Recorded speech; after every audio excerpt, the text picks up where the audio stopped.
বড়দিনেও ভিড় জমল না মুরগুমা জলাধারে। পরিকাঠামো নিয়ে প্রশ্ন পর্যটকদের। পুরুলিয়ার অযোধ্যা পাহাড়ের কোলে অবস্থিত পর্যটকদের কাছে এক অন্যতম পর্যটক স্থল, কিন্তু প্রতি বছরের তুলনায় পর্যটকদের সংখ্যা কম। এ বিষয়ে পর্যটক পার্থ প্রতিম বসু ও পৌলমী বসু জানান, জায়গাটা অসাধারণ, বারবার আসার ইচ্ছে থাকবে, কিন্তু এলাকার পরিকাঠামো নিয়ে প্রশ্ন থাকছে, যেমন সাফ সাফাই ও রাস্তাঘাট খারাপ সহ আরও কয়েকটি বিষয় রয়েছে।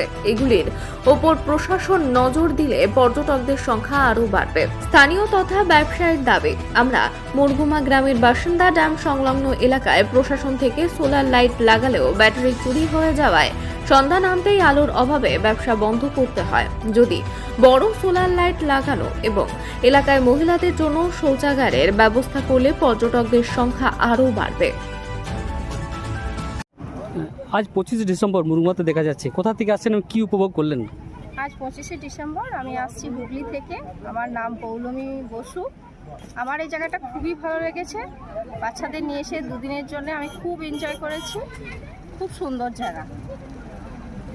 এই প্রথম না এই প্রথম, এটা এই প্রথম।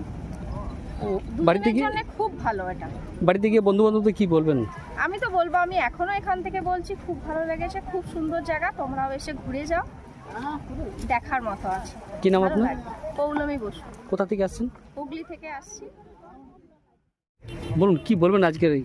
আজ 25শে ডিসেম্বর আমি গত পরশুদিন হুগলি থেকে অযোধ্যা পাহাড় ঘুরতে এসেছি।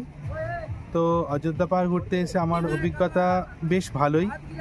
গতকাল আমরা গেছিলাম upper dam, lower dam, marble lake, Charida গ্রাম, মুখোশ গ্রাম দেখার জন্য। ওই দিকটা খুবই ভালো।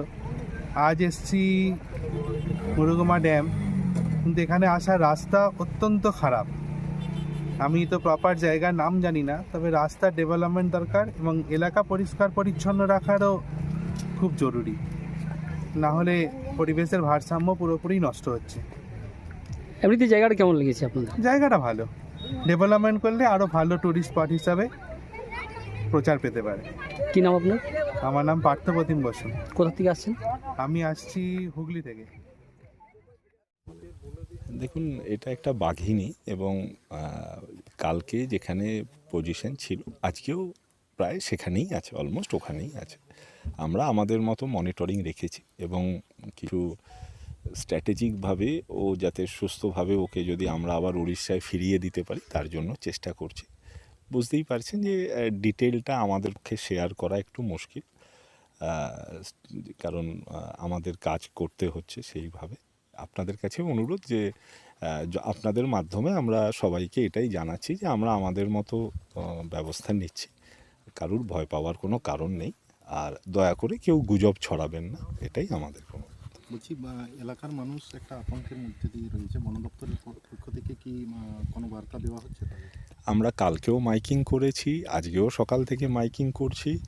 আমাদের প্রশাসনের পক্ষ থেকে, পুলিশের পক্ষ থেকে তারা সবসময় সহযোগিতা করছেন। ফলে আমি এটাই বলবো যে আশঙ্কা বা আতঙ্কের কোনো কারণ নেই, আমরাও সবসময় আছি ফিল্ডে। কালকে খাঁচাবন্দি করার জন্য কতগুলো টোপ ফেলা হয়েছিল, খাঁচাবন্দি হয়নি।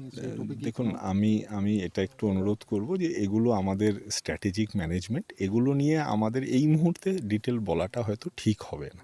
একটু আমাদের কাজ করতে দিন আপনারা, আপনাদের কাছে আমাদের এটাই। সাহেব, আরেকটা প্রশ্ন, জিনাদ এবং যমুনা এই দুটো নিয়ে একটা দ্বিধা রয়েছে। দেখুন, আমি এটাই বলবো, আমাদের পুরুলিয়া বন দপ্তরের একটি বাঘিনী এসেছে পুরুলিয়া, আমি এটাই বলবো। এবারে নাম নিয়ে আমাদের কাছে সেরকম তো কোনো খবর নেই, আমাদের কাছে এরকম কোনো খবর নেই।